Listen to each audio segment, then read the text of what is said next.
Alhamdulillah, wassalatu wassalamu ala rasulillah. Segala puji dan puja kehadirat Allah subhanahu wa ta'ala. Juga salawat dan taslim kepada Nabi besar Muhammad sallallahu alaihi wa ala alihi wa sahbihi wasallam. Baik, yang pertama-tama yang paling pantas kita ucapkan adalah puji syukur kehadirat Allah subhanahu wa ta'ala atas segala nikmat. Termasuk Allah masih memberikan kesempatan kita hari ini umur lagi yang bisa kita gunakan untuk ketaatan kepadanya. Dan tentu kita beristighfar dan bertaubat kepada Allah bila ada kesalahan-kesalahan. Dan ini nikmat yang tidak terhingga karena terlalu banyak orang yang belum Allah berikan kesempatan. Mereka terus dengan kelalaian-kelalaiannya dan akhirnya akan memunculkan penyesalan pada hari kiamat nanti. Termasuk insya Allah kita kumpul di salah satu rumah Allah ini tujuannya adalah bagaimana kita mempelajari agama Allah dan juga menambah iman kita dan ilmu kita serta tentunya memudahkan nanti kita untuk memperbanyak amal saleh dan bertobat dari kesalahan-kesalahan kita. Dan selanjutnya kita panjatkan salam hormat kita kepada utusan Allah Nabi besar Muhammad sallallahu alaihi wa alihi wa sahbihi wasallam, sebagaimana Allah telah perintahkan kita mengucapkan salam hormat tersebut. Seperti biasa Bapak Ibu sekalian, bila Allah subhanahu wa ta'ala mudahkan, kita akan lanjutkan pada buku yang ditulis oleh Khalid bin Muhammad al-Ansari, Keutamaan dan Buah Sabar, disertai faktor-faktor pendorong dan perusaknya dan contoh figur para penyabar. Kita masih ada di poin lembaran ke-6 di halaman 57. Tentu bahasanya lembar-lembaran sesudahnya, tapi kita masih berada di induk judul ini, faktor-faktor yang merusak sabar. Sudah pernah kita jelaskan, salah satu yang merusak kesabaran seseorang, yang pertama adalah sikap gundah. Dia selalu berkeluh kesah. Apa saja yang menimpahnya, maka dia selalu menceritakan dan menjadikannya sebagai bahan permasalahan dalam hidupnya. Padahal sebenarnya yang sedang menguji dia adalah Allah subhanahu wa ta'ala. Allah yang mendatangkan ujian tersebut agar memberikan dia pahala ekstra dari kesabarannya dan juga memberikan dia pelajaran. Karena semua yang terjadi dalam kehidupan kita dalam bentuk ujian ini sekolah yang terbaik. Sekolah yang terbaik tanpa dibayar dan pengalaman hidup yang paling mahal. Di mana nanti kita akan tahu, oh ternyata ada orang seperti ini dan itu misalnya, atau ada kejadian seperti ini dan itu yang membuat kita tidak perlu terjerumus dengan kejadian yang sama yang kedua kalinya. Dan ini sudah panjang lebar kita jelaskan pada pertemuan yang sebelumnya. Kemudian juga yang kedua adalah emosional. Juga sudah kita jelaskan, emosi tidak akan mendatangkan manfaat sama sekali. Kecuali efek-efek negatif. Dia hanya akan mendatangkan seseorang akan buyar idenya, berubah raut wajahnya, kemudian juga sikapnya. Kami sudah berikan contoh kalau ada dua orang, yang satu benar misalnya si A, dan si B dalam kondisi salah. Di pinggir jalan, dan kita temukan si A sedang memarah-marahi si B. Kira-kira menurut kita siapa yang salah? Kalau kita tidak tahu tentang masalah mereka. Pandangan mata kita normal akan menyalahkan si A yang sedang memarah-marahi si B, padahal sebenarnya dia dalam kondisi benar. Artinya memang marah ini memberikan penilaian negatif dari orang. Oleh karena itu kita tidak perlu emosional. Salah satu rahasia di mana Nabi Muhammad SAW meninggal di umur 63 tahun. Tidak ditemukan rambut putih beliau di kepala dan juga di jenggotnya. Kecuali maksimal ada riwayat yang menyebutkan 17 helai. Sisanya semuanya masih hitam. Disebabkan kenapa? Salah satunya adalah beliau bisa mengontrol emosinya. Beliau bisa mengontrol emosi. Nabi SAW sangat tenang dalam memecahkan semua permasalahan-permasalahan. Karena kalau kita tenang, masalah sudah terjadi nih. Kita tenang, maka lebih mudah kita memunculkan ide-ide dan menemukan jalan keluar dibandingkan kita emosi yang tidak akan mendatangkan permasalahan, tidak akan mendatangkan solusi. Akan buyar semua ide-idenya. Orang yang ahli bela diri pun, kalau dia emosional, semua jurus yang pernah dipelajari akan hilang. Ya, akan buyar semuanya. Orang yang berpendidikan kelihatan sama sekali tidak punya pendidikan kalau dengan emosional. Makanya Nabi SAW mewasiatkan kepada seorang anak muda pada saat dia datang mengatakan, ya Rasulullah wasiatkan saya apa yang terbaik saya bisa dapatkan sebagai bekal hidup saya. Nabi mengatakan la taghdab, jangan kau emosional. Itu solusinya. Ya, bermula dari situ dulu. Orang ini tanya kedua kali, la taghdab, jangan kau emosional. Sampai 3 kali Nabi SAW nasihatin yang sama. Dan ini sudah panjang lebar juga kita jelaskan pada pertemuan yang lalu. Sebab yang ketiga adalah gelisah. Tidak bisa menerima keputusan Allah Subhanahu Wa Taala. Saya sudah kasih tipsnya Bapak Ibu sekalian, ya tanpa menggurui tentunya, bagaimana kita harus bisa berada di dua sayap kehidupan. Bersyukur di saat nikmat ada, makanan ada, minuman ada, apalah semua. Allah berikan kesehatan, ada harta, ada pasangan hidup, ada anak-anak, ada pekerjaan. Kita syukuri. Tapi kita harus sadar, sisi lain ada pasangan daripada nikmat yaitu ujian. Itu pasti lewat dalam hidup kita.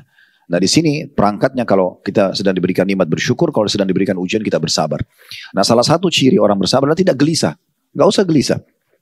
Tenang saja dalam menghadapi permasalahan. Karena toh kita gelisah juga sedang terjadi. Tidak akan memberikan jalan keluar.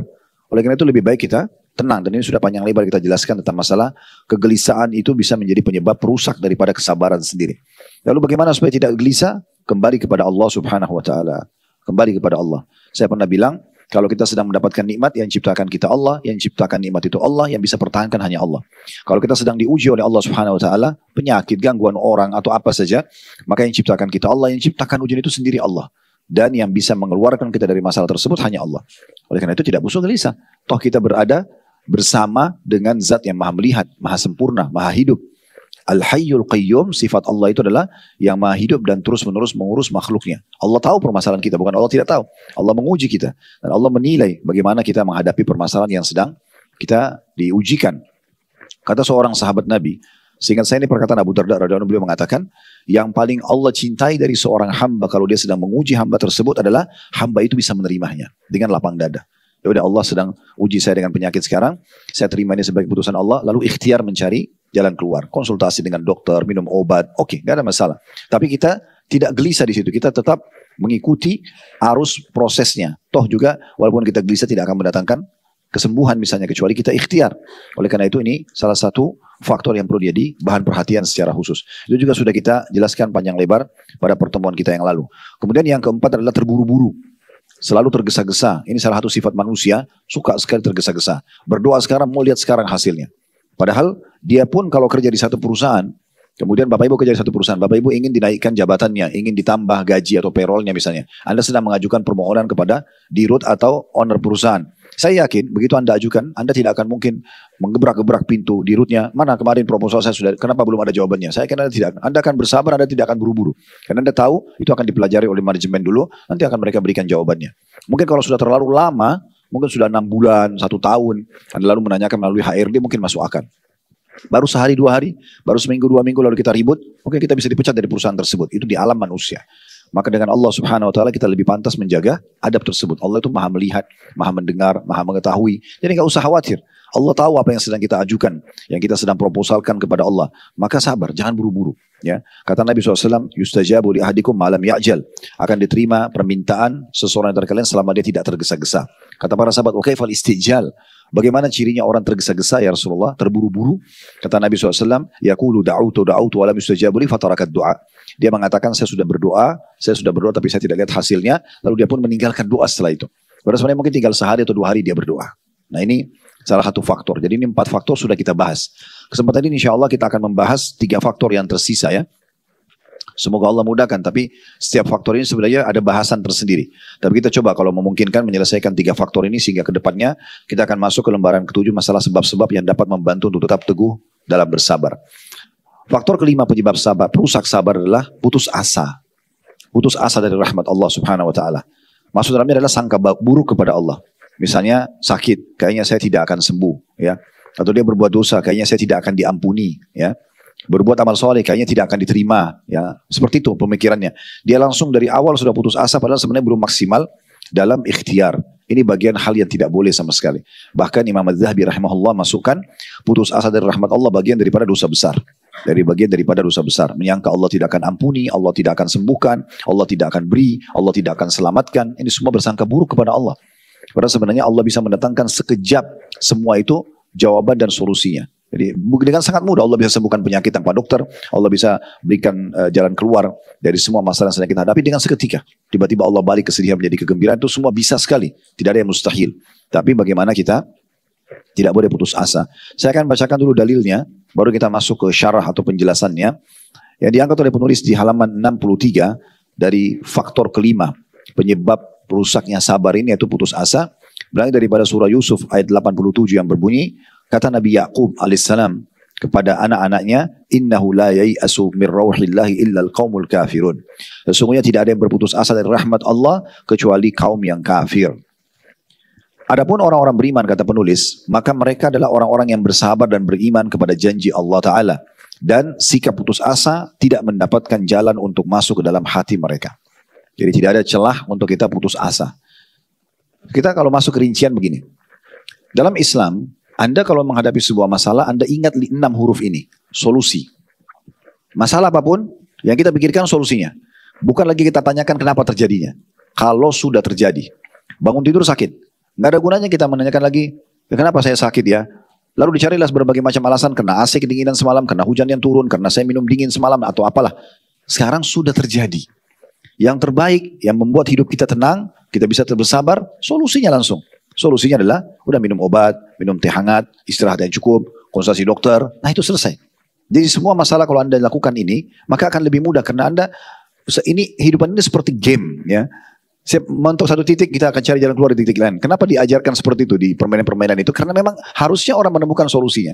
Tanpa kita mengatakan game itu silakan dimainkan, tetapi supaya mudah difahami saja pendekatan makna. Maka seperti itu kurang lebih. Kita jangan putus asa dengan cara kita langsung memikirkan solusi dari permasalahan. Karena permasalahan itu pasti akan berlalu dalam hidup kita. Saya pernah jelaskan Bapak Ibu sekalian, semua ini berpasang-pasangan. Seperti kita lapar, kita kenyang. Atau sebaliknya, kita kenyang, kita juga akan lapar. Sebagaimana kita muda, kita akan tua. Sebagaimana kita sehat, kita akan sakit. Itu berpasang-pasangan. Orang yang paham ini, sistem ini, mereka akan mudah melalui semua ujiannya. Karena dia tahu, sekarang saya sehat nih. Atau waktu saya sakit, oh saya kan juga pernah sehat. Udah selesai. Solusinya kalau lagi sehat bersyukur, kalau lagi ujian sakit, saya bersabar. Tapi saya sudah sebutkan dari awal kita bedah buku ini, definisi sabar adalah menerima takdir Allah dan ikhtiar mencari jalan keluar. Seperti itu. Jadi Allah lagi uji saya, sakit tadi. Langsung aja solusinya. Seperti apa solusinya? Ada orang yang gosipin kita. Gak usah kita bahas kenapa orang ini melakukannya, kenapa. Habis waktu untuk itu. Solusinya apa? Solusinya ada dua. Kita terima itu sebagai keputusan Allah Subhanahu Wa Taala. Allah lagi uji saya melalui orang ini. Ya. Kemudian yang kedua, ya kita cari jalan keluarnya. Jadi kita menerima takdir Allah dulu lalu kita cari jalan keluar. Jalan keluarnya adalah sudah. Selama itu yang sedang digosipin tidak benar, Allah berfirman, Inna Allah yudafi anil ladina amanu. Allah akan membela orang-orang beriman.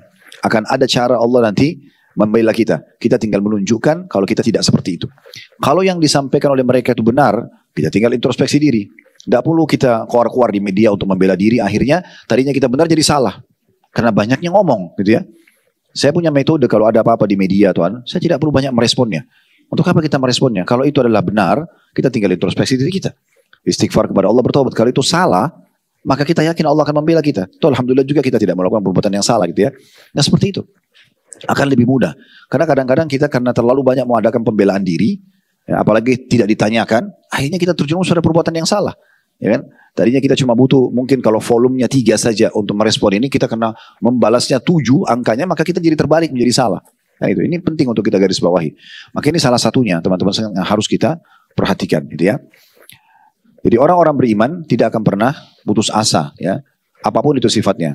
Langsung solusi. Masalah-masalah besar. Contoh, Ustaz, saya investasi di seseorang lalu saya ditipu. Oke, solusinya. Ya. Kalau kita mau bahas, kenapa ya dulu saya kenal orang ini, untuk apa saya taruh uang sama dia, sudah terjadi. Apa manfaatnya? Manfaatnya solusinya. Ya udah, solusinya apa? Kita terima dulu. Ini jangan lupa poin pertama yang paling penting. Terima dulu sebagai ujian dari Allah Subhanahu Wa Taala. Allah lagi uji saya melalui orang ini. Ya udah, selesai. Habis itu kita ikhtiar. Mungkin kita bisa menagih dia, kita bisa laporin dia. Itu betul daripada ikhtiar. Ya, kita kalau sakit tadi kan, kita konsultasi sama dokter, minum obat, itu solusinya. Nah seperti itu, kita bisa lakukan. Sambil kita nikmati aja prosesnya. Pasti Allah Subhanahu Wa Taala benar dengan janjinya. Fa inna ma'al usri yusra. Di setiap kesulitan ada kemudahan. Lalu Allah ulangi, inna ma'al usri yusra. Setiap kesulitan pasti akan ada kemudahan. Jadi kita harus paham tentang masalah ini. Apapun dalam hidup Bapak Ibu yang berat, maka langsung pikirkan solusinya. Dengan 2 hal tadi saya bilang. Tolong digarisbawahi. Terima itu sebagai ujian dari Allah. Kemudian yang kedua cari jalan keluarnya. Saya ingin menukil sebuah kisah para sahabat Nabi Ridwanullahi alaihim. Mereka di fase Mekah, Bapak Ibu sekalian, di fase Mekah itu disiksa.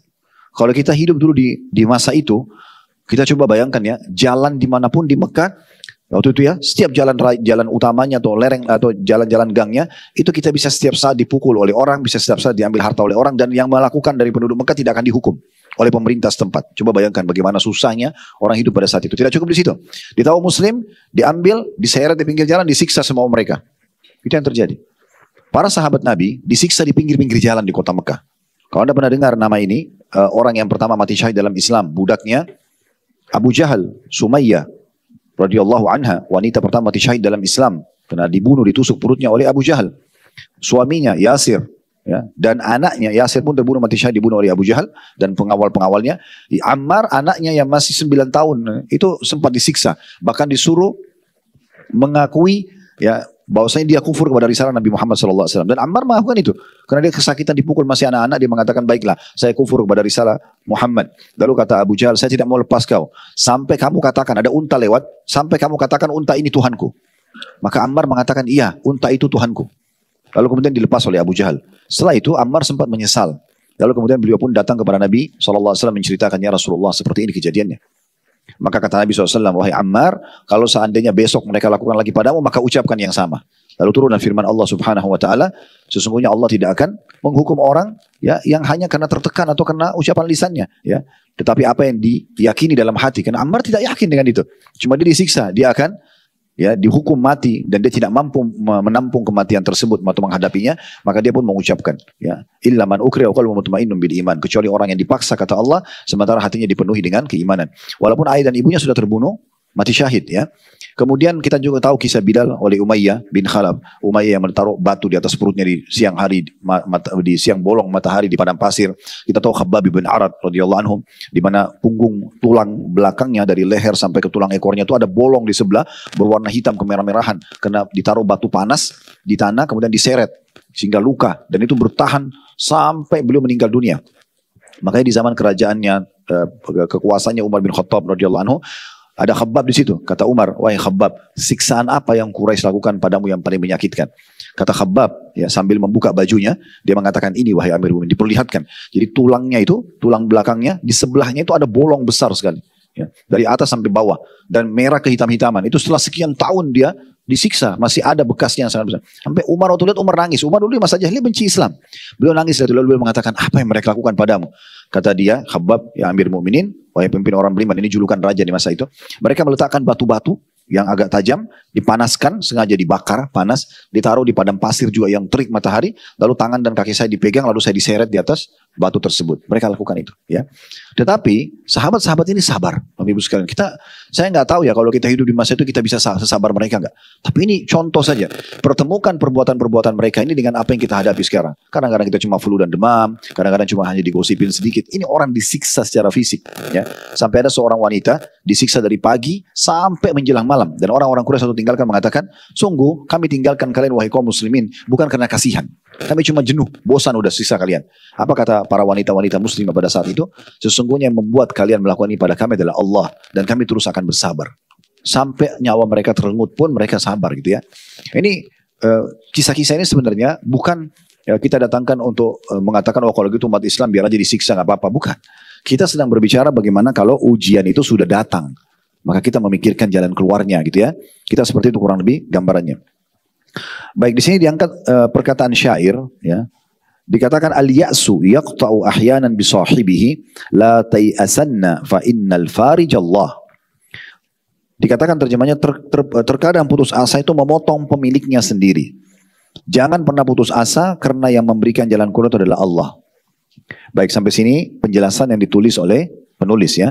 Sekarang kita coba bahas dulu tentang masalah putus asa ini dari penjelasan tambahan. Seperti biasa yang ngikutin kajian kita dari awal tentu tahu metode yang kami gunakan. Setelah membaca isi buku, kita akan coba bahas lebih jauh dengan tambahan-tambahan informasi ya. Baik, tadi yang kita baca surah Yusuf ayat 87 itu kan masyhur sekali. Kisah tentang Nabi Yusuf alaihissalam waktu beliau dibuang di sumur oleh saudara-saudaranya, ya, kemudian diambil oleh kafilah yang lewat, lalu dijual di Mesir, lalu tinggallah di rumah orang Mesir, ya pada saat itu sebagai majikannya, dan terus menerus, ya, sampai akhirnya menjadi raja. Nah, Nabi Yakub alaihissalam sempat ya mengingatkan anak-anaknya, suruh cari Yusuf lagi. Di mana Yusuf? Waktu itu juga sempat mereka pergi ke Mesir, saudara-saudara Yusuf ini yang jahat tadinya, membawa adik mereka namanya Binyamin, itu untuk, karena permintaan Nabi Yusuf. Yusuf waktu itu sudah dewasa, mereka bertemu, karena waktu itu di Mesir tempat mengambil pangan, ya. Maka saudara-saudara Yusuf datang, tapi mereka sudah tidak kenal Yusuf, karena Yusuf dulu tuh dilempar di sumur masih kecil, sekarang sudah besar. Maka mereka pun datang dan mereka bilang kepada Yusuf, tolong berikan kepada kami pangan, kami butuh ini. Mesir waktu itu sumbernya, gandum. Maka Nabi Yusuf suruh beri, tapi Nabi Yusuf mengatakan, saya akan kasih kepada kalian kalau kalian membawa adik kalian yang bernama Binyamin. Tapi setelah Yusuf tentu menggunakan metode, menanyakan kepada mereka siapa orang tuanya. Tapi Nabi Yusuf sudah tahu siapa saudaranya. Nah, karena mereka cerita tentang ada adik yang bernama Binyamin, makanya Nabi Yusuf tahu itu sebenarnya, itu adik kandungnya Nabi Yusuf. Nabi Yusuf mengatakan, saya tidak akan berikan kepada kalian sampai kalian, ya, membawa adik kalian namanya Binyamin. Ringkas cerita mereka pun membawa Binyamin setelah diizinkan oleh Nabi Yakub, dan Nabi Yakub mengatakan, jangan putus asa wahai anak-anakku, carilah Yusuf dan Binyamin, sesungguhnya tidak ada yang putus asa dari rahmat Allah kecuali orang-orang yang kafir. Nah, seperti itu gambarannya. Di sini Nabi Yusuf alaihissalam sudah kehilangan dua anaknya, tapi beliau tetap menunjukkan tidak putus asa. Bahkan beliau memotivasi anak-anak yang tadinya berbuat salah itu tetap cari adik-adik kalian, jangan putus asa karena yang putus asa dari rahmat Allah. Seakan-akan oh kayaknya sudah nggak mungkin Allah kasih ke saya, tidak mungkin Allah begini dan begitu. Itu kecuali orang-orang yang kafir. Allah Subhanahu wa taala berfirman juga agar kita jangan putus asa, Bapak Ibu sekalian, termasuk para pelaku dosa. Kalau Anda sudah terlalu banyak melakukan dosa, anggap dari mulai kecil, dari mulai balik sampai sekarang umur 30, 40, Anda terlalu berbuat dosa. Jangan pernah Anda mengatakan, oh Allah tidak akan ampuni dosa saya terlalu banyak. Nggak boleh. Itu namanya putus asa dari rahmat Allah Subhanahu wa taala. Allah berfirman, dan ayat ini Bapak Ibu sekalian, ayat yang paling mulia berhubungan dengan masalah bagaimana Allah mengampuni dosa kita sebanyak apapun. Surah Az-Zumar ayat 53. Surah Az-Zumar ayat 53. Allah Subhanahu wa taala berfirman, "Qul ya ibadiyalladzina asrafu ala anfusihim la taqnatu min rahmatillah. Innallaha yaghfiru dzunuba jami'a." Al-ayah. Katakan hai Muhammad kepada hamba-hambaku agar yang sudah melampaui batas, terlalu banyak dosa dan pelanggarannya, terlalu sedikit ibadah yang dia kerjakan. Jangan pernah putus asa dari rahmat Allah. Sungguhnya Allah memaafkan semua dosa-dosa. Sungguhnya Allah memaafkan semua dosa-dosa. Kita tidak asing dengan hadis yang Nabi SAW sampaikan, ada seseorang yang pernah membunuh 99 jiwa. Kemudian dia pun mendatangi seorang abid, ahli ibadah. Dan ahli ibadah ini tidak punya ilmu agama. Dia cuma hobi, suka ibadah tapi nggak ada landasannya. Maka ditanya sama orang ini, saya sudah membunuh 99 jiwa. Ada nggak solusinya? Saya masih bisa diampuni sama Allah nggak? Maka orang abid itu tadi mengatakan, yang suka ibadah tapi nggak punya ilmu ini, dia bilang, nah dari mana Allah mau ampuni kamu? 99 orang kamu sudah bunuh. Maka karena orang yang tadi yang sudah membunuh 99 putus asa dia bunuh orang itu. Dilengkapkan 100. Ya. Ya kata Nabi SAW, dia pun melengkapkan korbannya jadi 100, termasuk orang yang memfatwakan salah tadi. Lalu kemudian dia terus mencari sampai ketemu dengan seorang alim, orang yang memang punya ilmu. Lalu dia mengatakan, saya sudah membunuh 100 jiwa. Apakah Allah masih terima pengampunan dosa saya? Kata dia, tentu saja. Rahmat Allah luas. Kamu tinggal bertobat kepada Allah, Allah akan maafkan. Lalu kemudian orang alim ini mengisyaratkan agar orang yang tadi yang baru bertobat ini meninggalkan negerinya dan datang ke negeri yang bagus. Ya di sana banyak komunitas orang-orang baik, ya supaya dia hijrah, tinggalkan komunitasnya itu. Maka dia pun jalan, di tengah jalan meninggal orang ini. Belum sempat tiba di lokasi yang dia mau ibadah, tapi dia sudah taubat, dia meninggal. Lalu Allah Subhanahu wa taala mendatangkan malaikat dua, satu malaikat penyiksa, satu malaikat kasih sayang. Karena orang kalau meninggal didatangi dua malaikat ini. Kalau orang beriman didatangi malaikat kasih sayang membawa kain kafan dari surga. Kalau dia orang yang kafir maka akan datang malaikat penyiksa bawa kain kafan dari neraka. Begitu dijelaskan dalam hadits Bukhari. Yang jelas pada saat itu dua malaikat ini datang dan masing-masing mau mencabut ruhnya. Yang malaikat rahmah menganggap orang ini sudah taubat, maka dia yang paling pantas mengambil ruhnya. Yang penyiksa mengatakan tidak, orang ini belum sempat ibadah. Ya, walaupun dia niat taubat dan dia baru mau menuju ke tempat yang dia perbaikin ibadahnya, maka dia mau mengambilnya. Kata Nabi SAW, maka Allah pun mengutus orang ketiga, malaikat ketiga yang menengahi keduanya, kemudian mengatakan ukurlah jaraknya. Kalau orang ini lebih dekat ke negeri yang dia buat maksiat, maka yang mengambil malaikat penyiksa. Kalau dia lebih dekat ke negeri yang dia bertaubat, maka malaikat kasih sayang mengambilnya. Maka Allah Subhanahu wa taala, kata Nabi SAW, melebihkan ya jarak yang menuju ke membuat lebih jauh jarak tempat dosa dia dulu dan mendekatkan jarak yang dia mau pergi ke tempat yang untuk bertaubat. Maka yang mengambil dia malaikat rahmah, malaikat kasih sayang. Tidak ada sesuatu yang menghalangi orang untuk bertaubat walaupun sebanyak apapun dosanya. Yang penting dia mau taubat. Taubat artinya kembali kepada Allah dan tidak mengulangi apa yang dia sudah lakukan. Jadi nggak boleh kita putus asa. Ya, saya baru 1 tahun ini sholat Ustaz. Sebelumnya saya tidak sholat. Nggak masalah. Jangan putus asa dari rahmat Allah. Tapi Anda juga jangan tamak menganggap kalau Anda mulai sholat sekarang berarti ibadah Anda, sholat Anda sama nanti pahalanya dengan orang yang sudah 50 tahun sholat. Itu nggak adil. Kan itu. Tetapi Anda tetap mendapatkan rahmat Allah. Gitu kan? Tidak bisa kita samakan orang yang dari mulai balik sudah sholat karena orang tuanya komitmen menjaga dia dalam ibadah sampai akhirnya dia umur 40 tahun misalnya. Dan orang yang baru 1 tahun yang lalu sholat sementara dia 39 atau dari mulai balik sampai umur 39 dia tidak sholat. Ya, tetapi tetap dia tidak jauh dari rahmat Allah. Tetap dia kalau sholat baru sholat setahun tidak masalah. Ya Allah Subhanahu wa taala maha luas rahmatnya gitu ya. Apalagi kalau dia menutup hidupnya dengan hal-hal yang baik. Seperti misalnya dia terbunuh mati syahid gitu ya. Nah, itu kan berarti diampuni dosa-dosanya, itu sangat luar biasa gitu ya. Ya seperti itulah. Jadi surah Az-Zumar surah nomor 39 dan 53 ini adalah ayat yang paling luar biasa berhubungan dengan masalah tidak boleh putus asa dari rahmat Allah Subhanahu wa taala. Saran kami, ini saran saja, kami punya satu judul ceramah dulu tabligh akbar di Kota Makassar. Judulnya itu inilah aku sekarang. Itu judul tabligh akbar, sengaja saya buat itu. Ini khusus untuk teman-teman yang dulunya hidupnya jauh dari agama, sekarang sudah kembali ke agama. Walaupun orang bilang, Kamu so alim, dulu kan kamu begini. Iya, ini aku sekarang. Tidak apa-apa, jawab iya. Dulu saya belum paham. Gak ada yang aib di situ.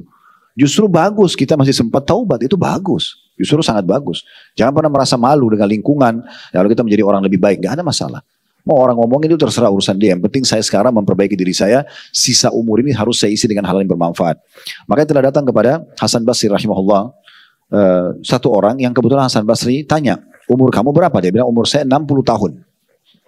Lalu Hasan Basri mengatakan, berarti kamu sudah 60 tahun jalan menuju kepada Tuhanmu. Dan sebentar lagi kamu akan sampai. Jadi kamu akan meninggal. Lalu kata orang tersebut, inna lillahi wa inna ilaihi raji'un. Kami milik Allah, kami akan kembali kepada Allah. Kata Hasan Basri, kamu tahu makna kata-katamu itu? Dia bilang, iya. Tapi tolong tambahkan informasi buat saya. Lalu kata Hasan Basri, maksudnya artinya tahu. Kalau kami milik Allah, kami akan kembali kepada Allah. Tapi dia ingin tangkap mutiara ilmu apa nih yang mau disampaikan oleh Hasan Basri. Maka Hasan Basri mengatakan rahimahullah, maknanya adalah, kalau kau tahu kau dari Allah, ya, disediakan oleh Allah, dan akan kembali kepada Allah, berarti kau harus tahu, kamu akan dihisap oleh Allah. Semuanya akan ditanyakan oleh Allah subhanahu wa ta'ala. Maka orang ini mengatakan, kalau gitu mal amal, apa solusinya? Saya sudah terlanjur 60 tahun ini, banyak dosa-dosa yang saya lakukan, kekurangan dalam ibadah, apa solusinya?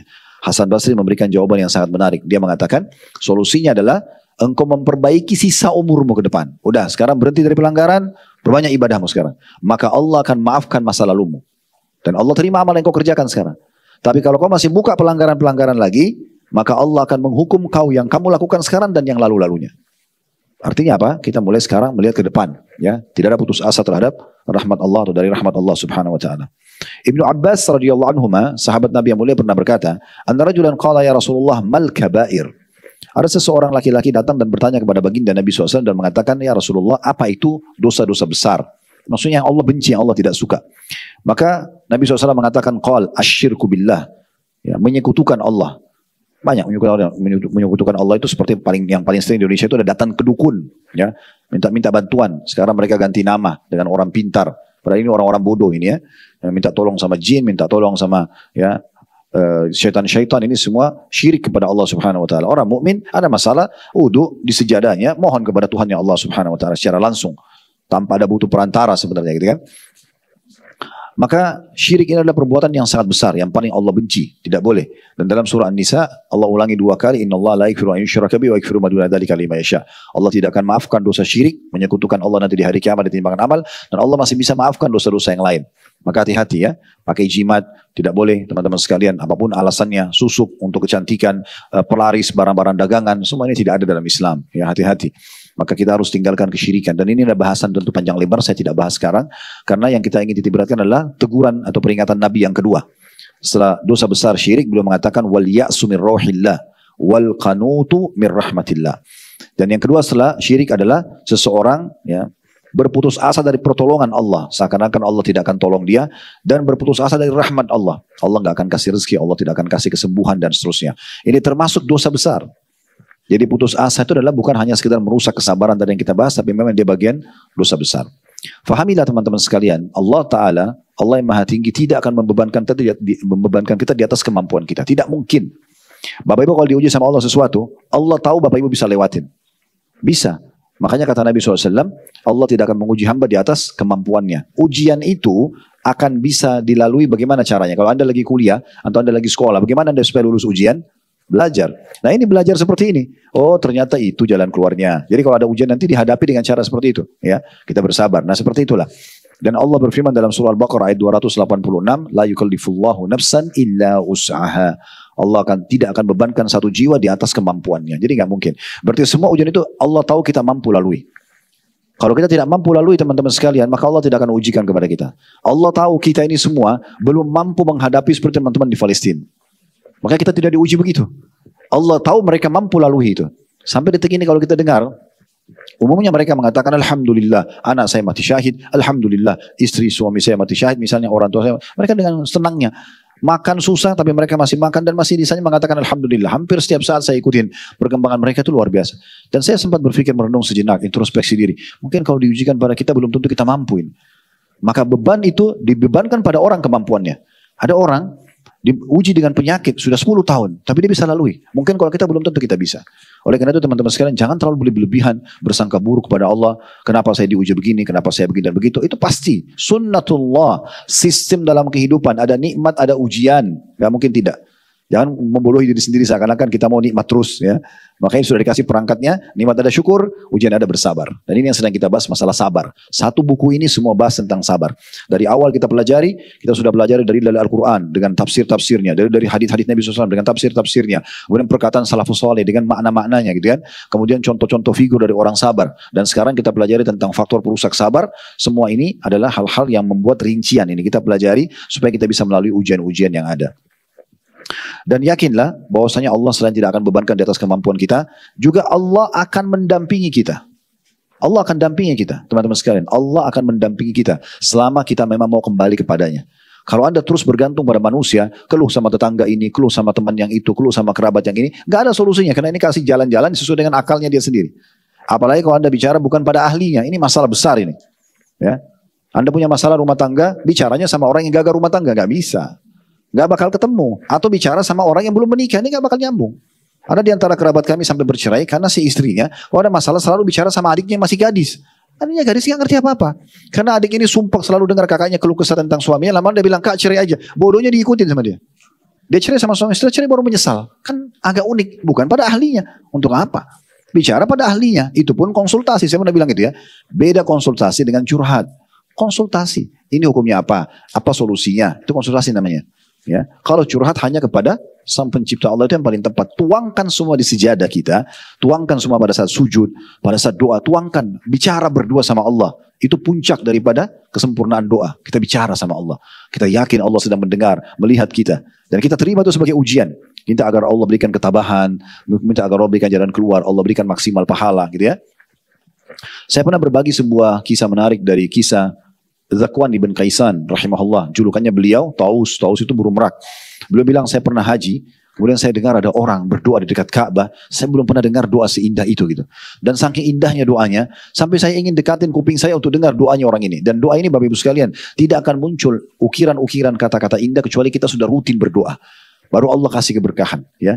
Kalau kita jarang berdoa, kita bingung mau doa apa lagi ya. Tapi kalau kita sudah rutin, Allah datangkan kata-kata doa yang kita tidak pernah terfikir sebelumnya. Lalu tiba-tiba kata Zakwan rahimahullah, orang itu tiba-tiba sudah terbawa dengan arus tawaf, saya sudah tidak lihat dia di mana. Maka saya pun mencari tidak ketemu. Dan selama haji saya berdoa, ya Allah pertemukan lagi saya sama orang ini, saya ingin dengar doanya. Subhanallah, kata Zakwan, di akhir waktu di Arafah, sudah mau ke Muzdalifah malam hari, saya ketemu orang itu, saya lihat orang itu. Dan di Arafah ini puncaknya doa. Apalagi mau terbenam matahari. Nabi SAW habis asar sampai terbenam matahari tidak menurunkan tangan beliau, terus berdoa kepada Allah karena beliau bersabda hari terbaik doa adalah hari Arafah. Maka dia bilang, Zakwan bilang, saya pergi mendengarkan doa orang itu. Di antara potongan doa dari sekian banyak doa yang saya tangkap, dan itu pesan luar biasa. Siang ini Bapak Ibu dengar orang ini sudah meninggal sekian ribu tahun yang lalu, 1000 tahun dulu kisahnya ini. Ya, bagaimana Allah berkahi dan Allah datangkan sampai kita masih bisa dengar. Kata Zakwan ibn Kaisan, seorang ulama besar ini, Taus. Bapak Ibu kalau mau nanti searching di Google bisa alim kita, kisah Taus atau Zakwan atau biografi beliau. Itu keajaiban luar biasa. Ulama yang tampan, kaya, pintar, dan gurunya semua ulama. Dianggap dia itu gurunya. Ulama-ulama di negara-negara Islam itu belajar dari dia. Ini menukil kisah ini. Maka dia bilang, salah satu potongan yang diucapkan orang tersebut, ya Allah, sebelum tinggalkan Arafah, kalau seandainya engkau menerima pahala hajiku ini, berikanlah pahala yang sempurna. Dan kalau seandainya engkau tidak menerima pahala hajiku, maka jangan engkau haramkan aku dari pahala atas musibahku itu.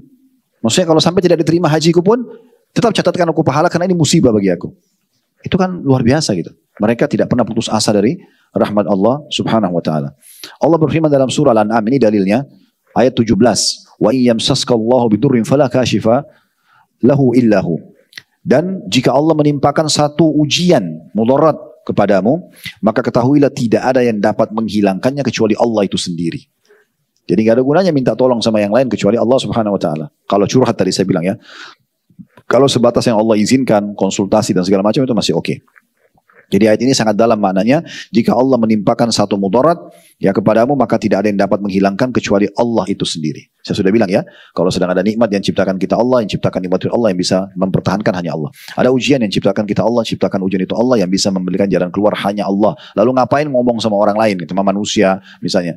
Kecuali konsultasi tadi saya bilang, sebatas bertanya ya, itu mungkin. Kemudian juga dalam Ayat yang lain surah An-Nahl surah nomor 16 ayat 53 di mana Allah Azza wa Jalla berfirman, An-Nahl surah nomor 16 ayat 53, "Wa ma bikum min ni'matin faminallah, thumma idza massakumud dhurru fa ilaihi taj'arun." Dan apa saja nikmat yang ada padamu, semua yang kalian rasakan sebagai sebuah nikmat, makanan, minuman, oksigen, air, apalah kesehatan, pasangan hidup, keturunan, harta, jabatan dan seterusnya, maka dari Allah datangnya. Maka jangan kita terlalu berlebihan berbangga-bangga seakan-akan kelebihan kita. Allah yang memberikan semua nikmat itu, maka syukuri. Boleh dinikmati tapi syukuri.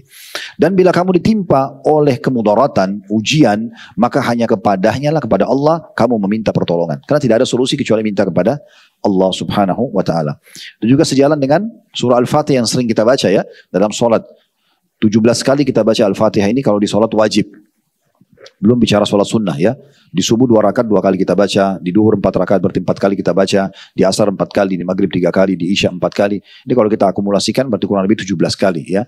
Selalu kita ulangi iyyaka na'budu wa iyyaka nasta'in. Artinya apa? Hanya kepadamu kami menyembah, hanya kepadamu kami minta tolong. Nah, fahami makna ini. Kita selalu ulang-ulangi Al-Fatihah ayat 5 ini supaya kita memahami memang hanya kepada Allah kita minta pertolongan. Jangan Bapak Ibu sekalian melakukan kesyirikan kepada Allah. Ini sering kami ingatkan di pengajian. Salatnya iyyaka na'budu wa iyyaka nasta'in. Hanya kepadamu ya Allah kami menyembah, hanya kepadamu kami minta tolong. Tapi habis salam minta-minta di kuburan di sebelah masjidnya. Mana tadi komitmen mengatakan iyyaka nasta'in? Kenapa bawa air? Kenapa ambil tanah di situ? Kenapa panggil-panggil orang yang sudah mati jadi tulang belulang? Kan gitu.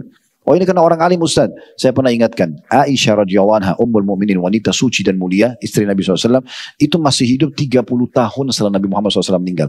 Ini ranjang beliau, ini kuburannya Nabi. Jaraknya cuma 2-3 meter saja. Dan beliau terus saja tidak memasang pemisah antara ranjangnya dengan kuburan Nabi sampai meninggal ayahnya Abu Bakar, sampai Umar meninggal. Waktu Umar meninggal dikubur dekat Abu Bakar baru beliau pasang hijab. Walaupun Umar sudah meninggal, beliau anggap itu adalah ya bukan mahramnya. 30 tahun lebih. Tidak ada satupun riwayat Nabi Aisyah pernah membuka pintu, ini kuburan Nabi, tanahnya berkah ambil. Lalu diganti tanah lain. Kita di Indonesia kuburannya datang hampir setiap hari tanah baru.